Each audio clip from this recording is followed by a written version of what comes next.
मैयत को पढ़कर बख्शना। मेरी वालदा का जनवरी में इंतकाल हुआ था, हम इनके लिए क्या क्या सदक़े जारिया कर सकते हैं?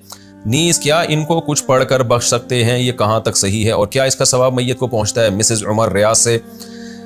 कुरान की तिलावत वगैरह पढ़ के मैयत को सवाब पहुँचाना, जिसको ईसाल सवाब कहते हैं, इसमें ये इख्तलाफी मसला है। अहनाफ के यहाँ ये जायज़ है, बाज़ फ़ुक़हा इसकी हकीकत के कायल नहीं है। तो इंसान को एक फ़िक़ा को फॉलो करना चाहिए और दूसरे फ़ुक़हा का भी एहतराम करना चाहिए। इसके दलाइल क्या है अहनाफ के, वो मैं कई बार मसाइल में रिकॉर्ड करवा चुका हूँ, मजबूत दलाइल हैं। लेकिन इतनी बात तो बहरहाल साबित है कि इत्तिफ़ाक़ी चीज़ क्या है, वो ये है कि पैसों का सदका किया जाए। इसमें तमाम फ़ुक़हा का इत्तिफ़ाक़ है कि इसका सवाब मैयत को, जो भी यानी मोतदबी फ़ुक़हा हैं, जो उनका इत्तिफ़ाक़ है कि अगर आप पैसे सदका करते हैं या कोई कुआँ खुदवा देते हैं या कोई और सदक़ा जारिया का इंतज़ाम करते हैं तो इसका सवाब तो बहरहाल यकीनी पहुँचता है। और हदीस में भी ये चीज़ मनसूस है। नबी सल्लल्लाहु अलैहि वसल्लम से एक सहाबिया ने पूछा मैं अपनी माँ की तरफ से सदका करना चाहती हूँ। अफ़ा अतसद्दक़ु अन्हा इन्न उम्मी तुवफ़ियत अन्नी, मेरी माँ का इंतकाल हो गया है, अफ़ा अतसद्दक़ु अन्हा, क्या मैं उनकी तरफ से सदका करूँ? आपने फरमाया हाँ। तो इसलिए ज़्यादा फोकस जिस चीज़ को करना चाहिए वो है पैसे सदका करें अपनी वालदा के लिए, और कोई मदरसा बना दें, मस्जिद बना दें, या मस्जिद में ताउन कर दें, या मदरसे में ताउन कर दें, या यतीम खाने में ताउन कर दें। इस तरह से कोई भी सदका जारिया हो या वैसे ही कोई सदका किसी गरीब की मदद, और दिल में नीयत कर लें कि इसका सवाब मेरी वालदा को पहुँचे, तो ये इंशाअल्लाह आपकी वालदा को सवाब पहुँचेगा। मैं भी दिल से दुआ करता हूँ अल्लाह ताला आपकी वालदा की मग़फ़िरत फरमाए और उनके दर्जात को बुलंद करे।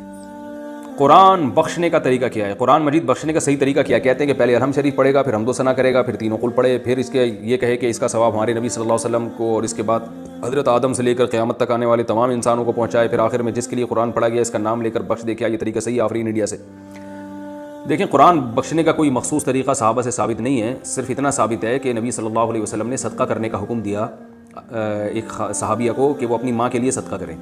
तो इससे उलमा ने इस्तेदलाल किया कि सदका भी एक नेकी है, तो कोई भी नेकी किसी के लिए भी की जा सकती है।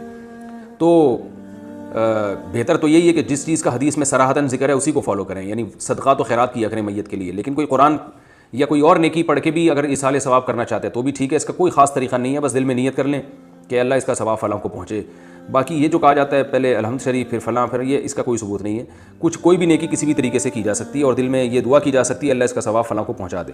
रहा ये मसला कि इतने सारों को पहुँचा दे, आदम अलैहिस्सलाम से लेकर फ़लाँ लोगों तक, फिर तमाम पैगम्बरों तक, सहाबा तक, तो ये भी जायज़ है क्योंकि नाजायज़ होने की कोई दलील नहीं है। लेकिन इसमें उलमा की दो राय हैं। बाज़ उलमा ये कहते हैं कि सवाब तकसीम होकर पहुँचता है, तो जितने लोगों को शामिल करेंगे सवाब डिवाइड हो जाएगा। और बाज़ की राय ये नहीं कि नहीं तकसीम नहीं होता, बल्कि हर एक को पूरा पूरा पहुँचता है। तो इनमें से किसी भी मसलक पे कोई मजबूत कुरान और सुन्नत से दलील किसी के पास नहीं है। कि अल्लाह की रहमत से उम्मीद की जा सकती है कि अल्लाह सबको सारा ही सवाब पहुँचा दें, अल्लाह चाहें तो डिवाइड करके पहुँचा दें। तो इसलिए कोई ऐसा ख़ास तरीका नहीं है, जिस तरह से चाहें कर लें आप। मेरा जो अपना मामूल है, मैं तो यही करता हूँ कि एक तो सदक़ात और खैरात को फ़ोकस करता हूँ। जो मेरा जो मामूल है कि जो मैयत के लिए जो हदीस में जो चीज़ मनसूस है, जो मुत्तफ़क़ुन अलैह, और अगर कुरान पढ़ के करना चाहें तो दिल में बस इतनी नीयत के सूरह फ़ातिहा पढ़ी या कोई भी सूरत पढ़ ली, अल्लाह इसका सवाब फ़लाँ को पहुँचे, तो सब तरीके ठीक हैं।